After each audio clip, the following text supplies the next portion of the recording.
You're my lover. Oh, she's in the bathroom getting too lit. No, Too lit, couldn't handle it. Got too lit, too lit. Took My too many boy. shots. Oh, Strong you. strong enough, man.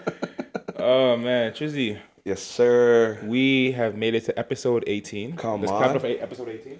Episode 18. Also, side note, before you go any What's further, up? I just saw that the Joe Budden podcast is 980 plus. Yeah, That means yeah, this is yeah. I know. That's real love. Don't get me wrong. They have like multi-million-dollar contracts, but Yeah. I think it's the love of the game, man. Look, man, like we said, and actually what I was about to say, I think it's dope that we're able to do this and continue to do it. And I think some of the questions that like come with it is like, yo, how's it going? Like, what are you expecting? I'm like, I don't expect much right now. I am just very happy to continue to do this with my dog, my real life friend. Yes, Have sir. conversations and be able to control it, then do it the way that we want to do it. You know what I mean? That's a fact. So again, shout out to episode 18, man. Thank you to everybody who's been here, all subscribers. We're still trying to make it to 100. We're at 86 currently on YouTube. Yeah, 86 on YouTube currently. You know what I'm saying? So just 14 away from the Hot Ones Challenge. Come on. Again, please like, comment, share, subscribe on all platforms: Apple Podcasts, Spotify, YouTube, wherever you ingest podcasts, we are there. And just a quick introduction: my name is Jim. You are now in the gym with Jim. I am your host, and to my left is my dog, my brother Kuya Trizzy. How are you feeling today, my brother? Today's been an adult day. An adult day, yes. Groceries, laundry, cleaning, spring cleaning. As you may have noticed, today has been really nice. It's a shame that I spent it indoors, but my choice. Free will. How are you, Jim? As the video I dropped today, which is, what is it, May 17th today? I believe so. Yeah, May 17th. Yeah, look, man, it hasn't been the greatest week for some exterior things that are out of my control. But the things that I can control have gone very well. Nice. We ran our 5K, or it should have been a 5K. Yep. Ended up being 4, which I think is weird, but whatever, I'll take it. It was our first run event that we done together as friends and as podcasters.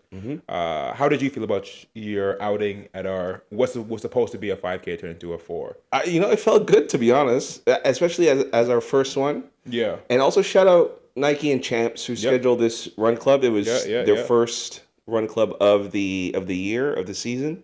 So shout out to them.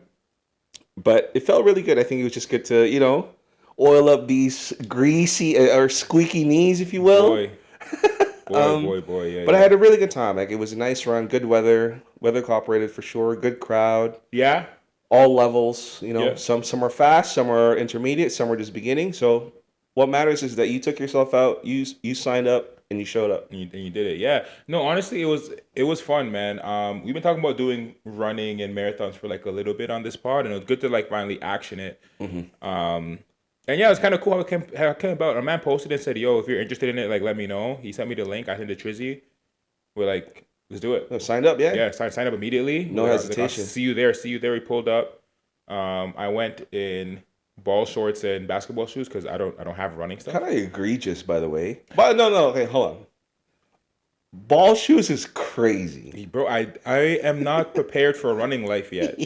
However, I will say, if you've ever watched you watch Family Guy? I know you don't watch TV a lot, but you watch Family Guy? There was in the newer seasons, there was an episode where Brian became a runner. No way. Yeah. Did he run on 4 legs? He did 2. He did this whole thing. He had like abs, like he did the whole running thing until he got like too skinny. It was really funny. But that's what I felt. Like I felt like as I was running, I was going through, like picking up my pace. And thank you, and I mean, thank you for not allowing, probably the incorrect word, but for giving me the push to be like, yo, if you feel like you can go faster, like you want to pick up your pace, go ahead. Absolutely, like push yourself, like go do it. Chase excellence. Probably wouldn't have if you didn't give me that otherwise. But in going back to the episode, yeah, he did that. It was funny. You get the runner's high, like you feel good. It made me think like, okay, I want to do this more.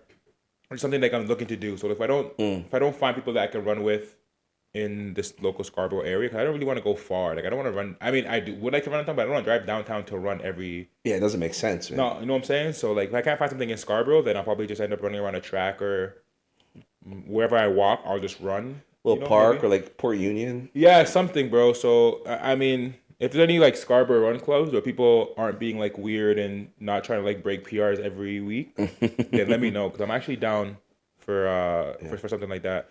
Speaking of Scarborough, Yeah. I wear a lot of Scarborough Spots clothing. Shout out Scarborough Spots. Shout out Jesse, bro. Scarborough You're doing an Spots. amazing job. And I love it because Scarborough people are so patriotic, bro. Everywhere we go, if you're in like a Scarborough tee or whatever, no matter like the age, the difference, like the color, someone will stop. Like I was at work. Like I said, I work in Oshawa. Yep. And I was walking. I had an East End kid, and my headphones in, and the gentleman was looking at me. And then I just lowered the music to like, cause we're in the business. We're in the business. I'm not looking at like he's not on he's not on a thing. He's just looking at me. And he's like, yo, I'm an East Side kid too. I'm like, you see what I mean? Like, yeah, let's get to it. I get upstairs. The same thing. Like one of my managers, she's like, oh, yeah, I'm a Scarborough. Like everyone's wearing Scarborough stuff. Like I think that's so dope. Yeah. I can't speak for these other. I can do the other junctions in Toronto and how you guys are getting down. You know, you guys other areas or whatever. But I can tell you the Scarborough, bro. He's just out here repping the East Side, It's man. love, man. I mean, you're not listening. For what it's worth, you go to the next city over, which is Pickering. You're not gonna get that. You're not gonna get that in Ajax. You're not gonna get that in Whitby. You're not gonna get that in Oshawa. So Scarborough is doing something right. Tell you that. I do. I say that. Yeah, bro. Yeah. It's interesting. Obviously, there's a lot of popular people from Scarborough and like actors and whatever. I mean, probably from everywhere. Like, there's NBA players from Brampton or whatever. Like, I'm not trying to say like we are the best side, although we might be. We might be. I don't know. I feel that way. How you guys feel is irrelevant, but you know, whatever. But like, I just feel like the level of like commitment to let people know, like, no, I am actually from Scarborough. Like, I went to this school and this ends, and I went to this and this ends, and whatever else. Like, people really like gravitate to that. Yeah. Like, even when you think about Real McCoy's closing down because they built condos in that area, and they were there for like 50 odd years, or whatever the years were. And then moving, and like the amount of support that Scarborough gave them to be able to do it again. The person that invested into them to reopen was a person who went to Real McCoy's as like a kid and grew up in that area. No And put the money way. back in to do it. Yeah. Wow, that's tough. You know what I'm saying? Like That's tough. these things are large. Or like, you know, like Scarborough Shooting Stars is a Yeah. big thing. You know, shout out those guys over there and what they're doing. And like, you know, helping the CEBL, sorry. You know, grow and like, you know what I'm saying? Like bringing more attention to it, having a really good fan base, having a really good crowd that comes out to the PAM Center every week, you know what I'm saying? Like, Oh yeah. and Scarborough crowds travel in bunches because people move around. So people be in Scarborough and then end up moving to Brampton, whatever. But like, you'll be hard pressed not to start to go to different places and be like, nah, I grew up in Scarborough. Like, you were talking to Rob. Bro, yeah. Like, I grew up in Scarborough first, and then I moved out. Like, yeah, you can rep where you from, obviously, and like where you are currently standing. A lot of people like, Scarborough kid first, like Scarborough, and then everything else. I think it's cool, man. I think the patriotic behind Scarborough and like this area and stuff is amazing. And you know what? Like a community, the community that Scarborough has built is amongst some of the most prideful and, like you said, patriotic individuals. Because, listen, for what it's worth, anytime I go to the mall, or for example with Jim or Chomps, they know everybody. I mean, we're just walking through, yup. And guess what? Everyone's from the ends. So for what it's worth, like a lot of people grow up with obviously like the different generations. Yes, yeah. Within Scarborough, there's a lot of big bros, there's a lot of OGs, there's a lot of unks. Yeah, that's a lot of aunties, you know what I mean? So shout out Scarborough, keep doing your thing, man. Yeah, man. And on the topic of community before we move forward, because there's obviously a bunch of other stuff to talk about, but like on the topic of like community, I think that's what it is at like, I think that's what it is at its core. I feel like for Scarborough, a lot of people who lived in this area were able to bounce around to different hoods, even though there's a lot of politics and stuff. Yeah. People are still like, a lot of people said, yo, I played ball at Heron Park, or I played ball at Malvern Rec, or you played in all these areas, like even though the politics were very specific, like I probably shouldn't go here, maybe I shouldn't be there, or whatever the case may be, people still cross paths and people were on the same teams. And like, whereas I don't know very much, so someone can correct me if they want to correct me, but like in other areas, a lot of people didn't cross because like they couldn't cross. Like, they couldn't have that, like, we could be on the same rep team for a long time unless you were really young and like you grew into it. You know what I mean? Whereas here it's kind of like, it kind of worked out. And I'm sure like there's old G's who would tell you like, nah, Galloway just played Galloway, Malvin played Malvin, White Block played White Blocks, and whatever the case may be. But like as that broke down, people started like intermingling and doing different stuff, and like it's been changed. So that's cool. Anyways, I have a less serious topic. I have two less let's hear topics. I mean, I don't know if that Scarborough being patriotic was very serious. I've been scrolling the internet, and as we all do, doom scrolling or whatever else. And one of the things that I've been seeing a lot more, is people practicing to jump, like just standing in one spot, like skipping. See, this is why I bring this up, because you gotta ask the right follow-up questions. Yeah, like just literally like standing where they are and just light hop. Yeah, exactly. A light hop. Okay. And I've come to the conclusion, after deducing a bunch of different videos while doom scrolling, that there's a lot of people out there that can't jump. Okay, wait. Go ahead. No, go ahead. Think about it. What do you mean can't jump?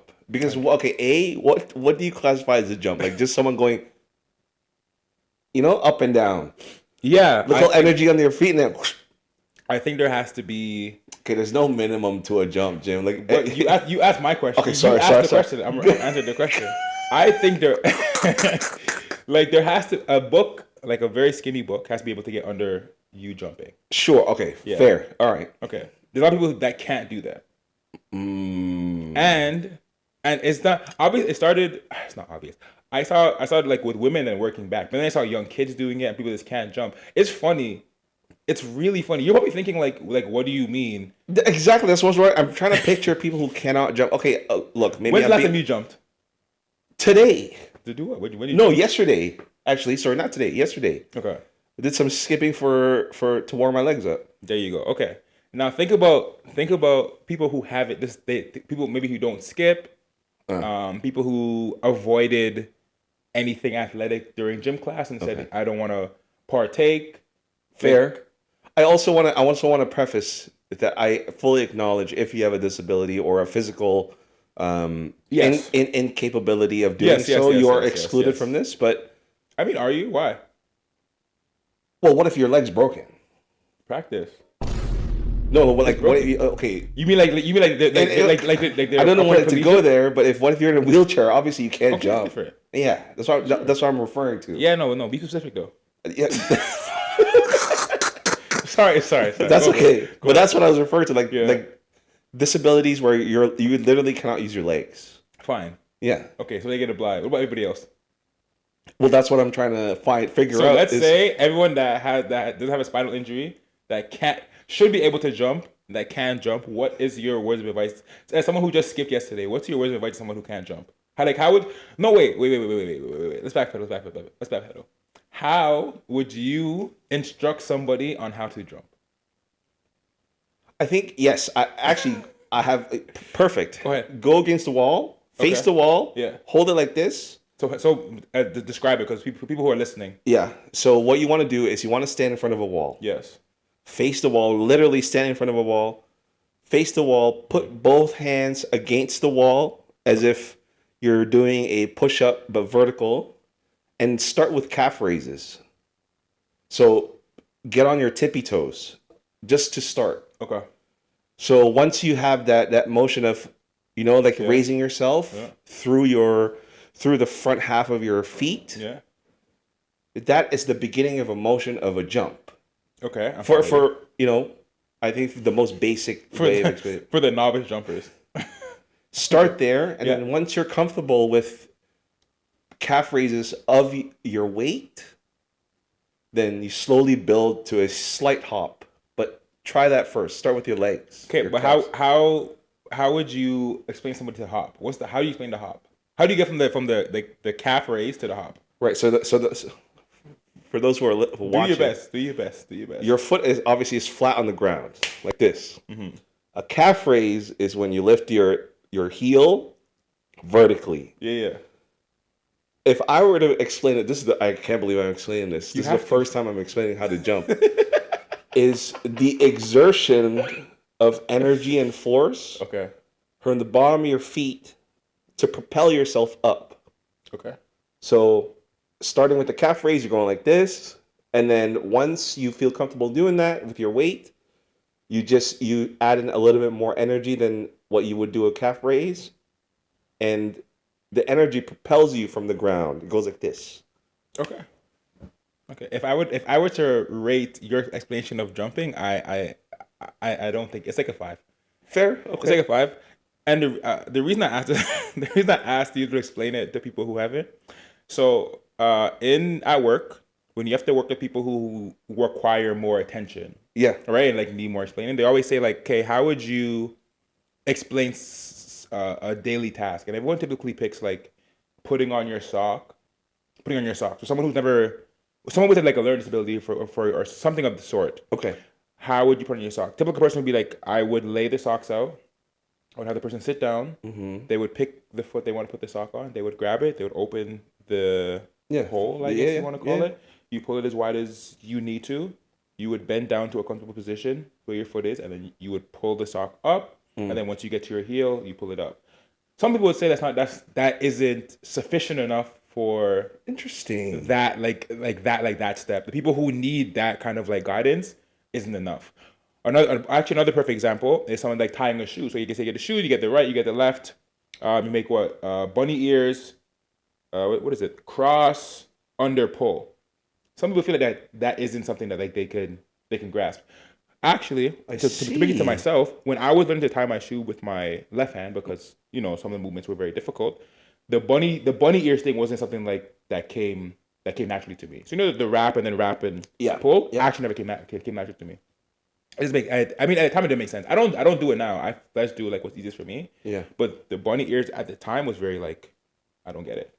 Okay. And I don't have a learning ability. It was tough. So people when the physician was explaining like, hey, Jamie, this is what you got to do I was like, nah. I don't want to sound ignorant, but I feel like jumping is a primal movement.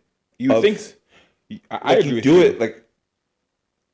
I think I don't listen. I don't want to sound insensitive again, but I feel as if 95% of the population of the world has jumped at least once. Why do you feel that way? I feel even as an infant or a toddler, unbeknownst to you, you were probably jumping. I agree.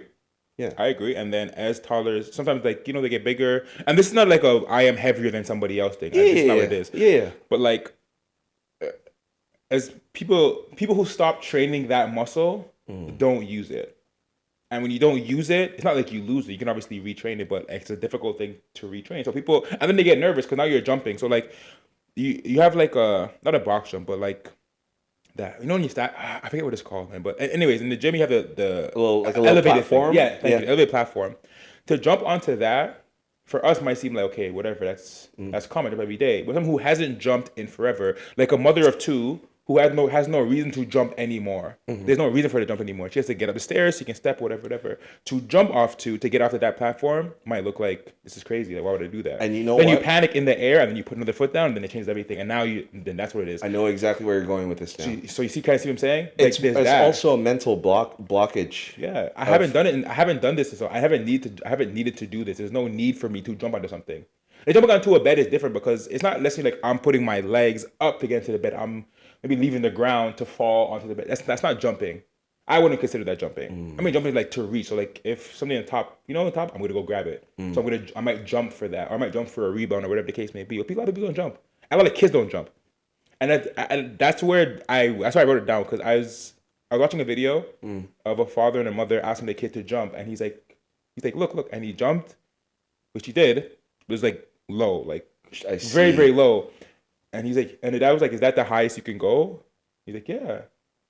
And then we start cracking up because obviously it's funny to be like, okay, no, we stop the cat. Yeah, like come on, what you're saying. Like you can't get out the hood with this kind of jumping. Like, you got to jump for real. And he's like, no, this is it. Yeah. And that's where the whole thing came from. Anyway, it's fine. That's actually, you know what? Thank you for bringing this up. I'm just it's saying, a real thing. It is a real thing. Okay. People don't jump. I am 1,000% sure if I ask my mom to jump right now onto like a elevated platform, she cannot do it. Same with mine. Yeah. And for me, that's where I'm like, that's not great. Before we move on to the next topic, what's your vertical? Yo, I haven't tested my vertical in a while, but I would say it's in the like 20 25, I want to say, something like that. That's pretty high. I get up. I can get. That's high. When I jump, I can get up. I want to say 25. We can test it. We can figure that out. I haven't tested in a while. The last time I tested it was with Craig. Shout out Craig. Shout out Craig. We were much different people them time, jumping off 1-2s. It's much different. I would love to test that. I would love to test that. Okay. I mean, we can we'll get some footage. We can get some footage. Hey, I ain't nervous. I jump every day. I do jump every day, but whatever. Anyways, okay. I have another theory for you. Okay. Oh, I consider it like a theory. Okay. I consider it a theory. I like this. So you've dated a woman with a car before? Yes. Okay. Let's say the woman you are dating or you're into, she drives a Honda Civic. It's a very casual Honda Civic. What year are you in? 26? Let's say it's a 2024 Honda Civic. That's very specific. I've always felt like once you've dated somebody with a specific car that you're in or you spend time on, like you see that person in, you begin to see that car on the road a lot more. Interesting. Yeah. So like, you might date somebody with a Hyundai Elantra. Sure. And every time you drive and you're on the road, and you'll see that specific Honda Elantra everywhere you go. The color, it's different, but it's the same. It's the Elantra, and you start noticing maybe you start noticing it more because cars pass you every day. You're like, okay, yeah, whatever. If it's not like a specific sports car, you're like, who cares? I see where you're going with it. But once you have the vehicle from even your friend, like I see Chauncey's vehicle pretty often, but I never saw before. I didn't notice it before I noticed Chauncey driving the whip because it's like whatever. So now when I see those whips, you're like, yo, I see this a lot. Have you never felt? Is this just me? Have you never felt that before? I see Chauncey's Lambo a lot. Actually. Yeah, the Urus. Oh, you know what I mean? Yeah, with the Green Goblin. Yeah. Chomps, man. Chomps moving different. Moving different. with the but Urus. no, I know exactly what you mean. It's almost the same as saying you're thinking of a yellow car, and all of a sudden, yellow cars are everywhere, brother. Minus the taxis. Exactly. So like, I've had it because I'm like, I'll be driving. I'm like, yo, I see this car all the time. like this bittersweet, by the way. Very bittersweet. It's just never the car you want to see. It's always these random Uber drivers. But like that's what I'm saying. You know what I'm saying? Like it's okay. I just want to make sure I'm not alone. Yo, no, definitely not. Definitely not. Okay. Something I also want to know that I'm not alone in. Yep. Me and you talked about this very briefly before getting onto the pod, but I need some help. Yeah, I need some help that a friend probably can't provide me with. So I am going back to therapy. Love that. I think it's time. Before you continue, it takes. I'll say it again. I think it takes a lot of courage to say, I need help and I need a professional. Yeah. Because yeah. I mean, look, for what it's worth, like even amongst our peers, some are obviously more in tune with this. Yeah. But majority aren't. Yeah, no, honestly, the therapy thing, similar with the conversation we had with Rob, which by the time this is out, the Rob episode will be out. So please make sure you guys like, comment, subscribe, follow Rob Robinson.a.sr for senior because he's a senior. Make sure you follow him on all platforms. Yeah, like we spoke about, man, sometimes the community doesn't speak about these things. Yep. And not to get too personal to my family's business because it's not mine, but a lot of them didn't believe, like, at the time, therapy was required. And when really traumatic things happen in our family, everyone's like, you'll be fine. You'll be fine. Give it time, you'll be fine. And when they weren't fine, everyone's like, but why not? Like, why aren't you fine? They're like, hey, they probably need additional help. And they're like, yeah, but why do they need additional help when I need additional help? Or what? You know what I mean? Like, people look at it like, maybe it wasn't that they didn't believe in therapy. They just didn't understand, like, why this person might need therapy. And why wouldn't have I need therapy when I was going through something that I felt was traumatic as well? I see what you're saying. And then it becomes like a trickle-down effect where it's like, okay, you didn't give me what I needed.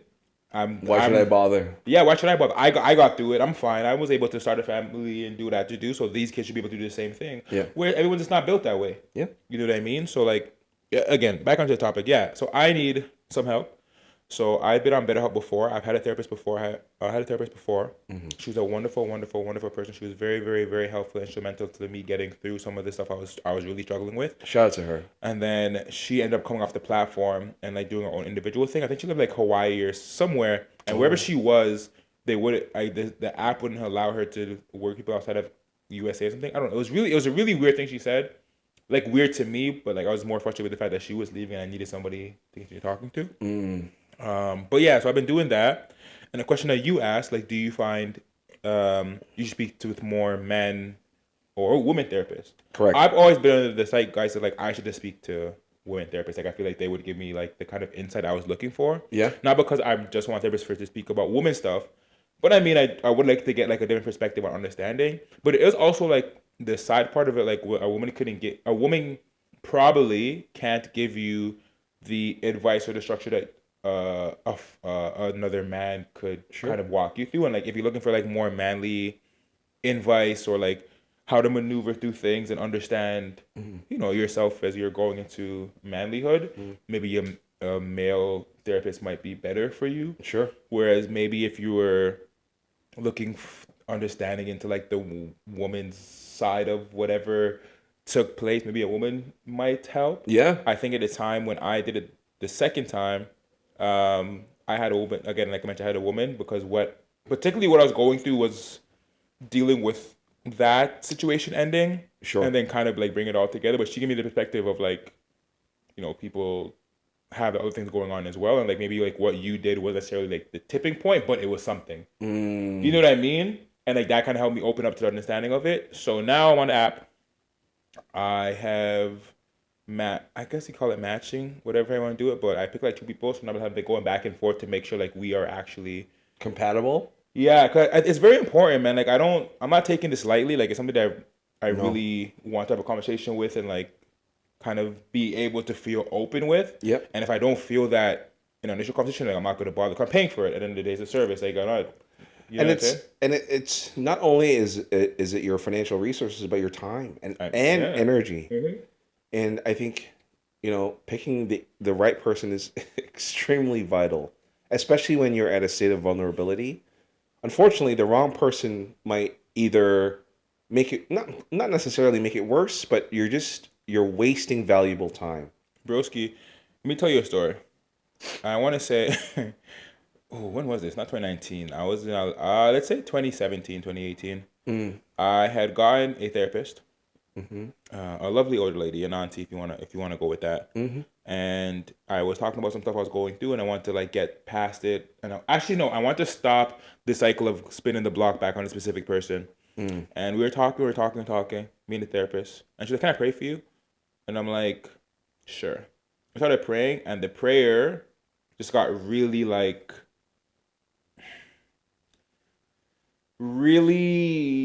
speaking tongues, whole situation. Like it was a lot. It was a lot. And that really took me from therapy because I'm like, yo, this is not what I wanted. Like obviously I wanted somebody black because I wanted to understand like the black side of like what's going on. Sure. I don't know if I could have someone who wasn't the same color as me as a therapist. I feel like that would be weird. But she did the whole thing. It was a good conversation, and then she prayed about everything we talked about in the conversation. I didn't like that. And that kind of turned me off because it felt like it wasn't giving me what I was looking for in the situation. And I mean, I did give her the okay to pray. I could have said no. Sure.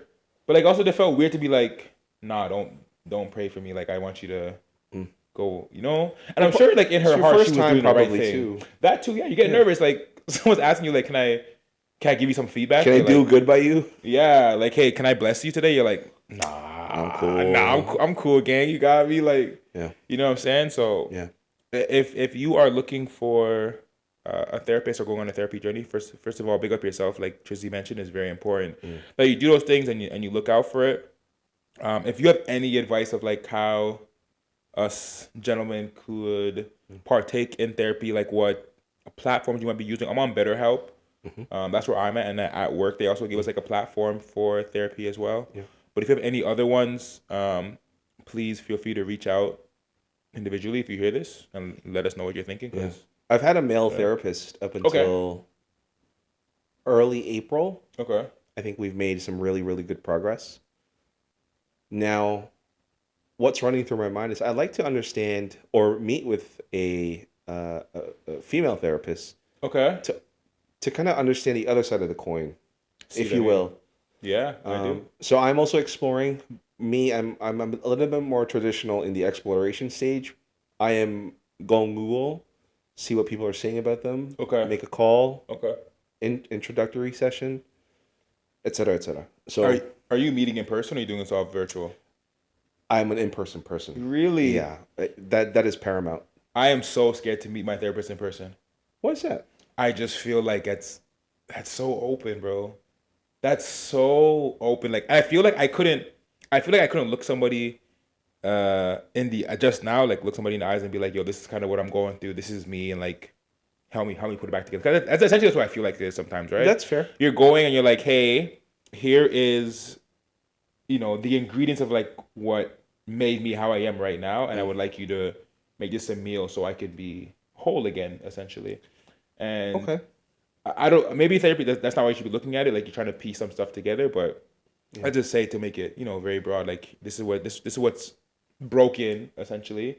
Give me another outlook on it, or like help me piece this stuff together so I can feel whole again. And to do that in person would feel so crazy because when I'm talking about my feelings and stuff, besides on this pod, I am pacing. Like I'm on the phone, I'm pacing, or I'm driving, or like I have something else distracting me, so I can just kind of be as open as possible. Okay. So I feel like in person, if we were on a couch and homie was right there and he was like, "Hey, just kind of tell me what's going on," Yeah. I would feel like I have to walk around or fidget or whatever, and I feel like I could. You're welcome to do that.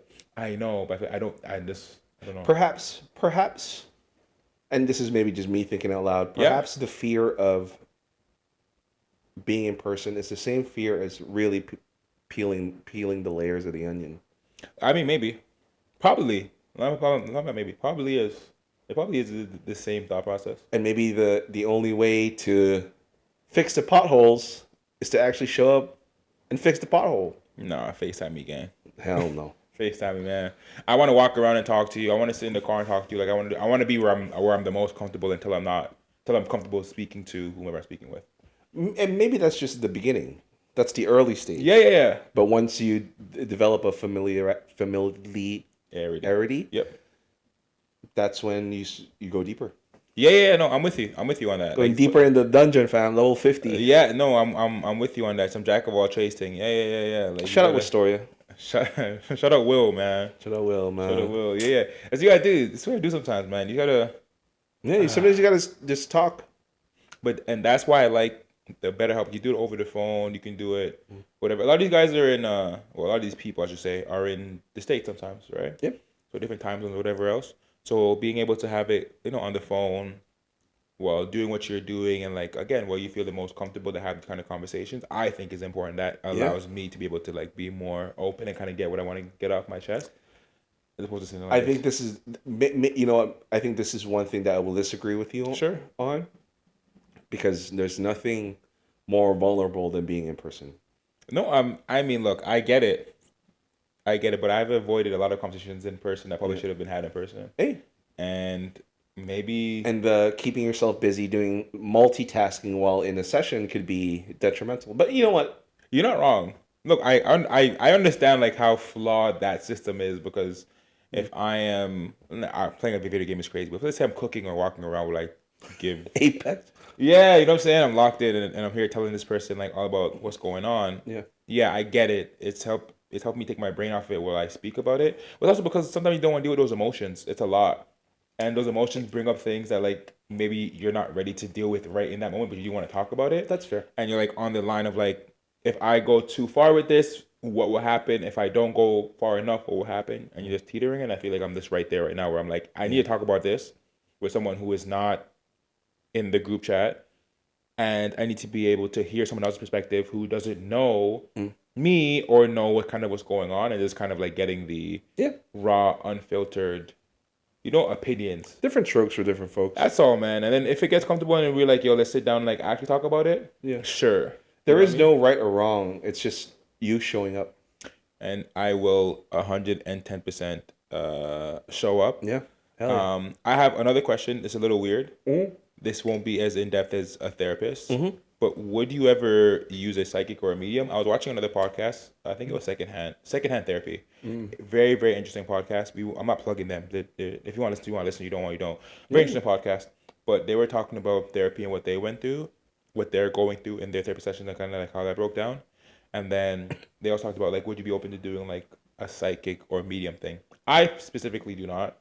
That's not something that I'm interested in today. I don't think there's anybody that I really want to would want to speak to or like want to have that adventure with. And I also feel like it would open more doors to weirder things. I'm also on that kind of spectrum of like that is odd. However, I could see a world where like, oh, eventually I would love to, if something didn't go the right way, I would love to have a psychic or medium. But is that something you would ever be open to? You know what? I love that question because I don't have an answer. Right? I don't know if I do it, or I don't know if I would never go to one. I think for me, I'm very adventurous. I'm very exploratory. Yeah. But even that question, I don't have an answer for because that's the current state I'm in. I don't know. I don't know. Good enough. And we'll leave with that. Yeah. I'm going to give you a Mortal Kombat review. How is it? I didn't hate it. I didn't hate Mortal Kombat. So I watched it at home on the box. I didn't hate it. Tells me it's a 5 out of 10. About that. But I think the whole Mortal Kombat thing is a 5 out of 10. But I think the things that make it a 5 out of 10 are things that you could get past. Like Mortal Kombat. Okay, you know what it is? Have you ever played a Mortal Kombat video game? Oh yeah. Okay, have you ever played a Mortal Kombat video game with the story? Single player, no. I didn't do the climbing the. Okay, and if you played it, you'd understand where I'm about to go with this. Mortal Kombat video games with the adventure game, where it's basically you bounce between player, or sorry, yeah, like character. They go through like their journey, but it's typically around 1 or 2 characters. Sorry, and then they kind of go through it, and then they have the big fight, and then the end. So maybe it's like I don't know, 10 hours of gameplay in reality, but it's not about that. Sure. So the movie feels that way to me. Like if you played an adventure game in the recent Mortal Kombat, that's how the movie feels to me. Whereas the one with Scorpion and Sub-Zero was very, very like storyline based and driven, and like that's what they had to do. Like that fight had to happen. The way it shook out, like that stuff. I felt that movie. So the first one was much better than the second one. Yeah, I mean much better than being like between like a 6 to a 7 or a 5 to a 7. Like that's much better. But better is better. I think it's better. I think the fight scenes were really slow, and I really, really, really hope that Street Fighter is not like this. Like I don't want the fights fast, but like I don't want everything to be like it feels like, hey, I throw this right, you throw this left, you do a kick, and then here are the ropes to make you do like a quick spinning kick, and then you land, and now I don't like that. So you feel as if it was a little too choreographed? I feel like it was way too choreographed. Everything was too slow. The fighting felt slow. The finishers were great. The fighting felt really, really slow. And then if the movie is all based around the fighting, the like what are we talking about here? You know what I'm saying? And it's about the Johnny Cage story and how Johnny Cage did what he had to do, and then when Johnny Cage got his powers, I felt like they didn't give him enough. Like, he didn't do enough. He did his signature kick, and then that was essentially it. Yeah, like I don't like it was annoying, man. Okay. However, the Kung Lao and what is his what's my boy with the son of dragon's name? Shao Kahn? No, Liu Kang. Oh, Liu Kang, yeah. That fight was tough. Probably could have went on longer, but I know it's not about them. Yeah. So I get it. Can I ask one question? Of course you can. You got more than one question. Is the fact that you're spoiled with straight hand superpower anime bleed into your opinion about live action fighting? Maybe. That could well and right probably be the case. But I just feel like, I mean, I asked Naran the same thing when he watched it. I'm like, yo, didn't you feel like the fighting was slow? And he was like, yeah, but it's like, it's whatever. But the fighting scenes were slow, and this is a movie about fighting. Fair. That's what I get down to. Very it's a movie fair. about fighting. Like, have you watched? You haven't watched. I don't know what to ask you. There's a movie called Beast. Beast is about. I don't know. To answer your question, I have not seen the movie Beast. It's a UFC fighter who retired, who beat this young guy. He's the only defeat on his card, and then the guy fights his brother, almost kills his brother. The guy goes back and fights him like 10 years later, ends up winning, whatever. It's a UFC movie about fighting. I think I've seen it. It's that movie. They're throwing hands, and it's in motion. It's in real time. They could have slowed it down as well. Obviously, I understand you're adding powers and like fire and spinning, whatever. That's what I was about to say. But those things were quick though. Like when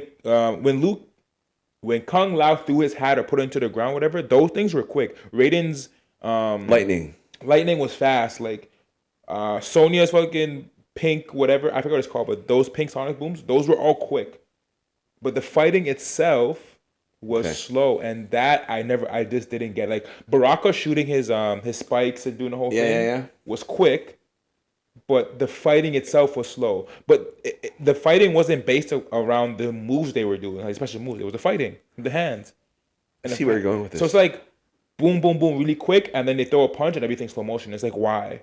So they didn't slow down the movie to make it slow motion, but the punch was in slow motion. Yeah, it's dumb. So let's hope that Street Fighter is different. Street Fighter, because Street Fighter, for what it's worth, is true straight hands. Yo, brother, it is, and it better be, because we are waiting for it.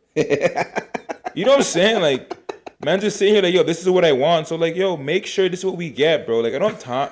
Anyways, that is a Mortal Kombat movie. So you guys want to watch it? Watch it. You guys don't want to watch it? Don't watch it. 5 out of 10 from a movie enjoyer.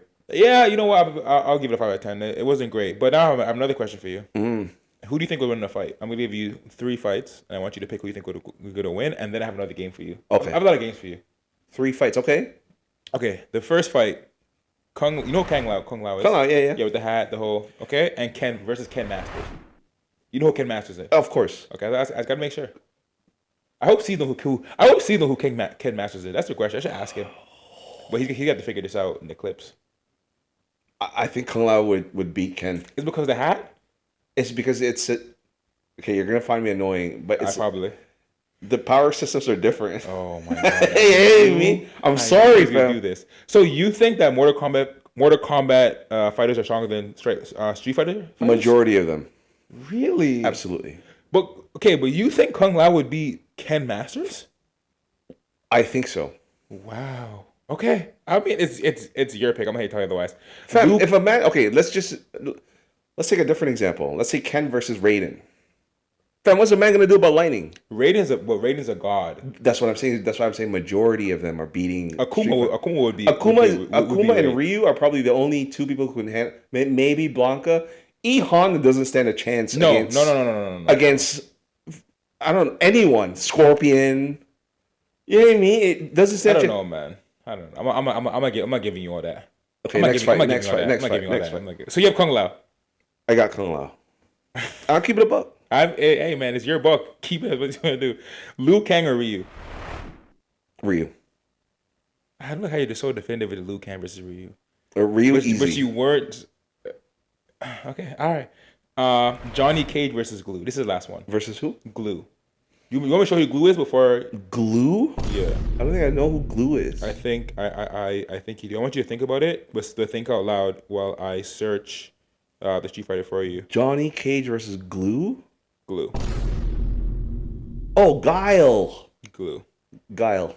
Yeah, I said Glue. Guile. Yeah, it's Guile. I call him Glue. We call him Glue. That's a good question.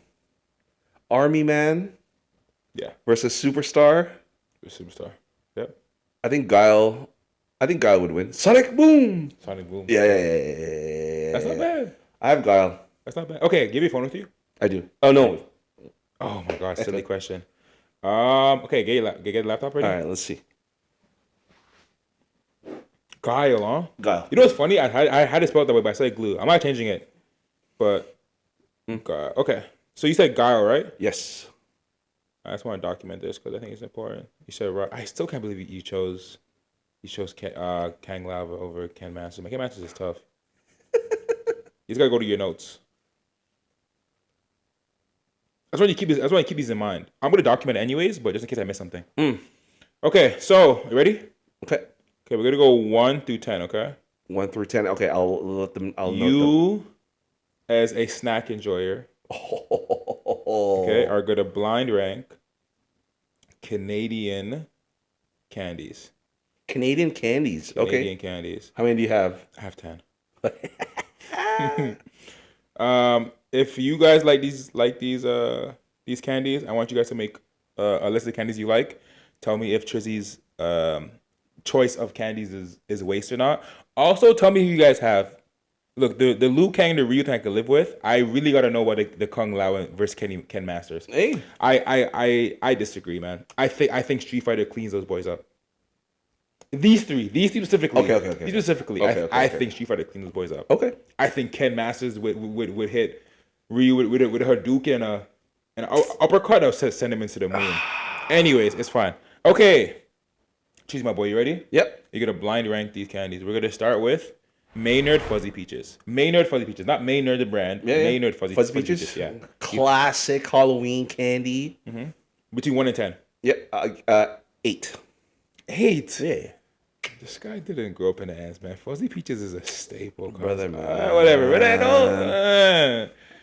Okay. Eat More. It's called the brand is called Eat More. Eats More candy. It's a chocolate. Oh, you know what? I'll give this a 10. Okay. Yeah. Okay. You know 10 is the worst, right? Yeah. Okay, let's make sure. Because I don't know if you like Eat More candy. I never had it in my life, but I never know. Mm-hmm. Next is Caramel. Oh. Caramel, solid. Am I slow today? Caramel 5. That is a solid place for Caramel. Yeah. Caramel. What is wrong with Jimmy today? Caramel. It's the beatbox, bro. Next, Crispy Crunch. Crispy Crunch? Right. Crispy Crunch. You know what? Yeah, the blue one. 9. Right? You're disrespectful. This guy. Crispy Crunch is at a 9. You're disrespectful today, yo. I'm not gonna lie to you, Crow. Swedish Berries. 7. What do you like? Swedish Berries is a 7. You know these are Canadian candies. Like there might be no heat coming. Listen, man. Do you before I keep going? Do you have like a Canadian candy in mind that you're waiting for? Keep going. Don't influence the decision. Keep going. Trust. Bigfoot. Oh, 6. This guy. Okay. All right. You have 4 spots left. Yep. Coffee Crisp. 4. This guy's list is nuts. Arrow. Oh, Arrow? 2. Okay. That means I have 1 and 3 left. You have 1 and 3 left. Yep. Smarties? 3. Okay. And your number 1 pick is Cherry Blossom. Oh, see, I told you, bro. You wanted to play this game. What were you waiting for?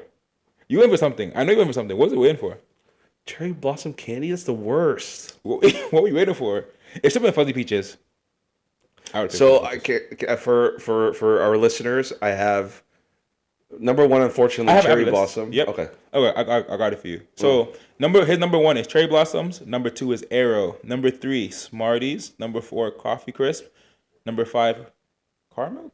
Caramel. Yo, what is wrong with me? Caramel. Number 6, Bigfoot. Number 7, Swedish Berries. Number 8, Fuzzy Peaches.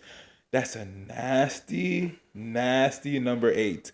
Number 9, Crispy Crunch. Also a nasty number 9. And number 10, Eat More. Number 10, Eat More, you get no love because you weren't in the hood stores. I would switch Fuzzy Peaches to Swedish Berries. So you put it at 7? Yeah. So in a redraft, what moves besides Fuzzy Peaches? What moves? Arrow would be number 1. Okay. Cherry Blossom would probably go to 10. And the Eat More goes where? So everyone moves up 1? Yeah. The Eat More would probably switch with Bigfoot. Oh, you're nuts, bro. You're nuts. You're my dog, but you're nuts. You're nuts. Okay, I'm gonna read. Oh, how much time? We have time. I'm gonna read you 2 things. Okay. We're gonna have deep dive about this on episode 19. I do want to talk about this attachment styles. Are you aware of the 4 attachment styles? I am not. Oh. Yeah, anxious attachment. It's okay. I got it. Okay. Let's go over it. So we have secure attachment. Yep. Okay. So let me. My Iceman glasses messing up my vision. His Ray-Ban Metas. Come on. Frozone version. Come on. So secure attachment. People with secure attachments are comfortable with intimacy, vulnerability, and independence. They communicate their emotions effectively, trust their partners, and handle conflict constructively without fearing constant abandonment. It's a great feeling. That's the GOAT. Isn't it? If only we could offer you that way, right? Anxious attachment. Those with anxious or preoccupied style crave high levels of intimacy but harbor a deep fear of abandonment. They often require constant validation, become overly dependent on their partners, and can experience intense anxiety when separated. Oh, that's rough. It is. It is. Um, Avoidant attachment, also known as dismissive/avoidant, this style places a high premium on independence and self-reliance. People with this style often feel suffocated by too much closeness, struggle to share deep emotions, and may pull away when relationships become serious. I know a man just like this. Anyways, disorganized attachment. What's the last one, sorry?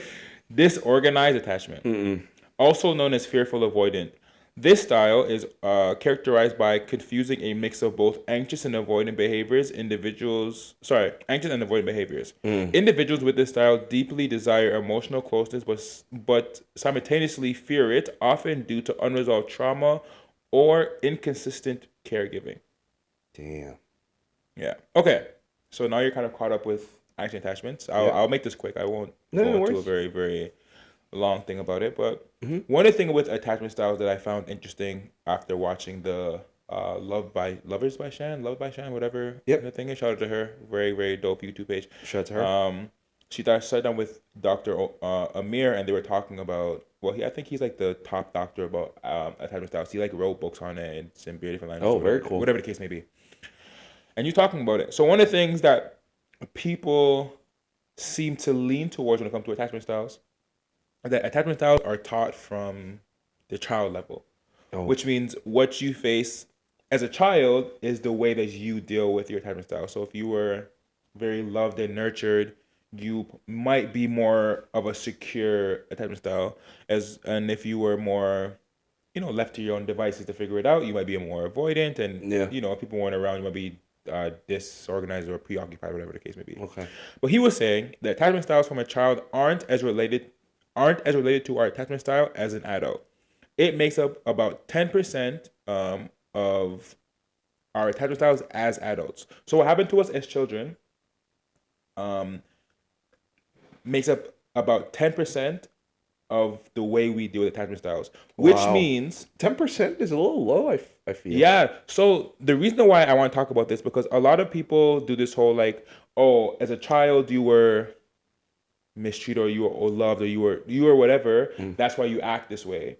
But this essentially breaks that to be like, nah, like how you were as a child does play a factor, because of course it does, but it's not the simple fact of like, oh, you were this as a child, that's why you are like this as a 34-year-old adult in this relationship with your friends or your partner. You know what I mean? Like it makes up less.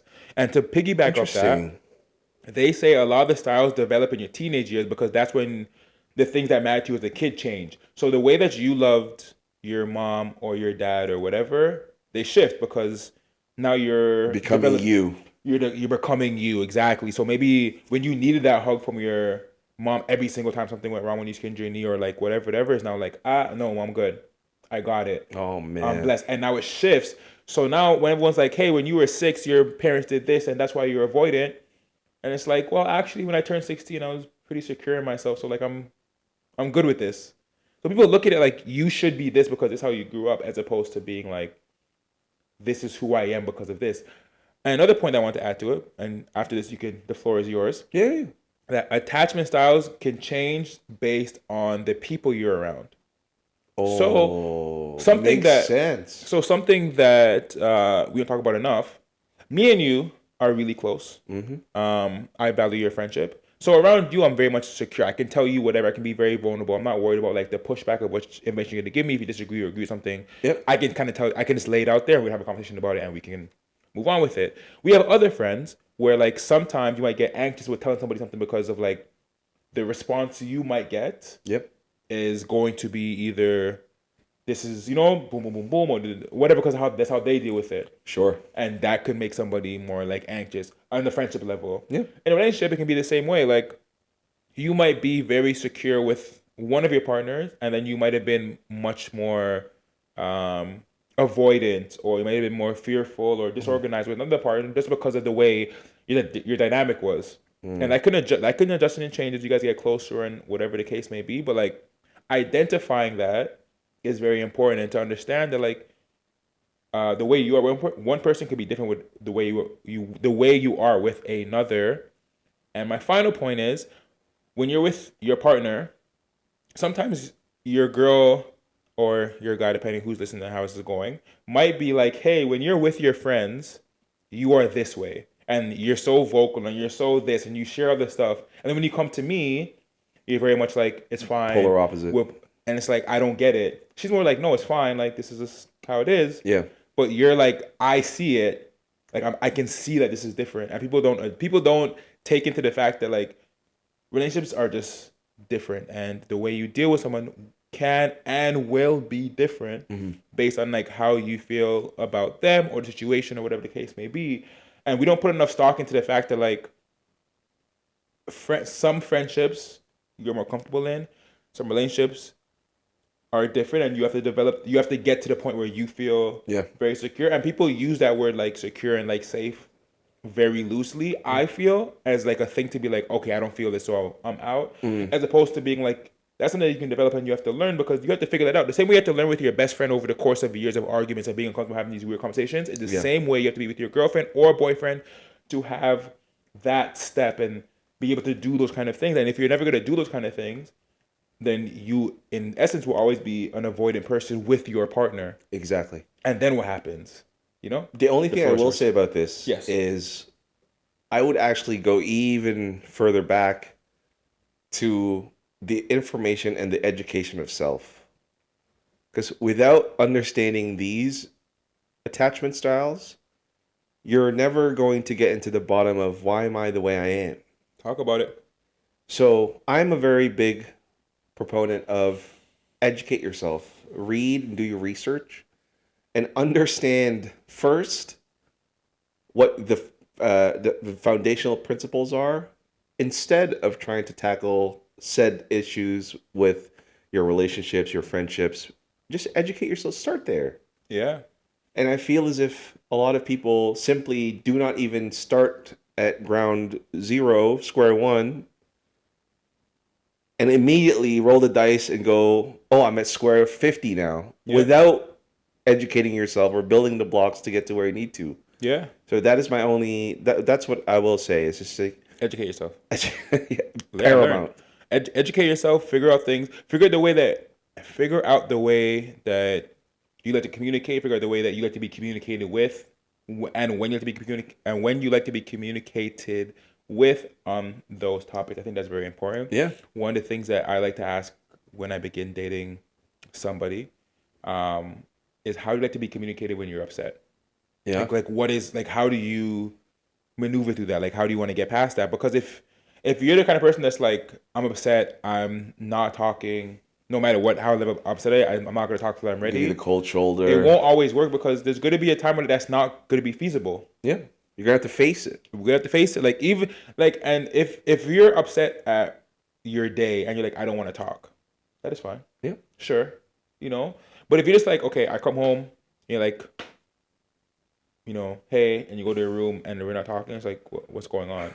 And it's just silence or whatever. Like, whatever the case. And it makes it worse, by the way. It gets harder, and you're like, it's not about you, so, like, don't worry about it. But you have to worry about it. Because that's the person you cherish and love. You are a part of me. And I would hope that you feel like I'm a part of you. So if you are having a bad day or a bad moment, I can give you as much time as you need. But I would love to be able to help you do this at some way. And if it's about me, then let's talk about it. If it's about this, let's talk. Like, let's get it out. Like, you just being like, hey, I needed 3 hours to sit in silence before we can talk again. Like, how often is that going to be something that we can do? Yeah. Like, if it's just us, sure. Then what happens when this dynamic develops and it grows into hopefully a family, or like other things? Like, how do we get past that? Like, what if you have something to do in between those 3 hours? Mm-hmm. You know what I'm saying? Like, anyways, those are the things I think about. You said with that, we're going to go into a deeper dive on a future episode. I would love to. For people who are interested in attachment style, if you are interested about attachment styles as well, there is that video. I would love to know what you think your most dominant attachment style is with majority of your friends. Not everybody, who just said dynamics change depending on who you're with and who you're speaking with. Yep. But I'd love to know what you think your attachment style is with majority of the people that you deal with on a day-to-day basis. I just think that I'm very secure But I've thought about it, and I've seen something that has a conversation. I'm like, I might not be as secure with everything as I thought. Yep. But I'm very secure with people who I'm secure with. Yeah. If that makes sense. And we all have remnants of each style I would think so. in varying levels. Damn. In varying levels. Yeah. Individually. I would think so. Want to do one card each before we wrap this up? Let's do one card, yeah? Let's do one card. You want to pass me one? If you don't mind. Any card. I don't really care. Sure. All right. You can start. Thank you. What scares you most about what happens next? Yeah. You know, nothing. Nothing, huh? Okay. Interesting story. Won't take long. When I travel, I get tattoos from the destination. That's just the thing I do. In one of the destinations, I got tattooed on my chest. It says "Sin miedo," Okay. which in Spanish means no fear. And the reason why I say I'm not afraid of what's to come or what could potentially be next is because I have this a very adventurous worldview. If it happens, that was my fate, like it was meant to be. I dwelling in the future damages me more than letting it happen. Why fear the uncertain? Of course, there are different measurements or steps you could take to avoid risk, so to speak, or have everything in place so that you want things to go the way you'd like for them to go to. But there's always an aspect of me that goes, "Oh, I can't wait to see what's next." Mm-hmm. That's my answer. Okay. Question for you is: this is an interesting one. If you could go back in time to meet one person, who would it be and why? Go back in time to meet one person. Yes. That's an interesting question. I've actually never like even thought about somebody like I would want to meet that I haven't met before. So like I don't even think I have Bruno Mars. an answer for that. No, I'm gonna be Bruno Mars. He'll be on the podcast one day. But I don't know. I don't have anybody. I'm sorry. I don't have. You can pick another card if you want, but I don't really have anybody like I've ever thought like I want to be like. Do you want to meet my grandma or something? Like, Okay. Oh, really. You know what? This is a good one then. Go ahead. This is actually similar to what you asked me, but it's simple. What are you most afraid of? I am most afraid of. Oof. If it's not one of the things I'm most afraid of, not am most afraid of. One thing I'm most afraid of is not not finding the level of love I had before. Like, yeah, I'm very scared of that. Like, I'm very scared of like not being not yeah, just not having Not the same. finding your rib. Yeah, Your person. yeah, yes, yeah. Thank you for helping me get the words. Yeah, like that. Like I'm very scared like that would never happen again. I'll just be a person who's kind of like this works. Yeah. You know what I mean? Yeah. Like I don't want to be somebody's like this works. So let's do it. I want to be with someone's like not they can't live without me, but they Absolutely. kid. No. Yes. Don't take that back. Something like that. Yeah. Something along those lines. Yeah. Yeah. So to answer your question, I am one of the things I'm very scared of is not being able to like find the level of love that I feel I have felt before. Yeah. So that's kind of like what I would wrap that up with. So on that topic, Making me emotional. yeah. Every time we end this damn podcast, we do something. That's so heavy hitting, Jim.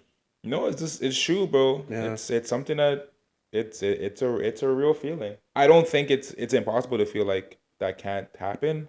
I'm hopeful it will happen for everybody who it has to happen for, but it's people out there who say they never felt that feeling ever again, and I'm just kind of living. I don't want to. I don't want that either. I don't want that. I don't want that. You know what I mean? And it doesn't mean I want to run back to whomever this may be referring to, but I'm just saying.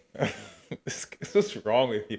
I'm just saying, me, not the right side of the couch, not the left. The right side of the couch is just saying, I would hate to never feel that feeling again. No, but you know what? The last thing I'll say is that that's very hard hitting, but also very real. That's all, man.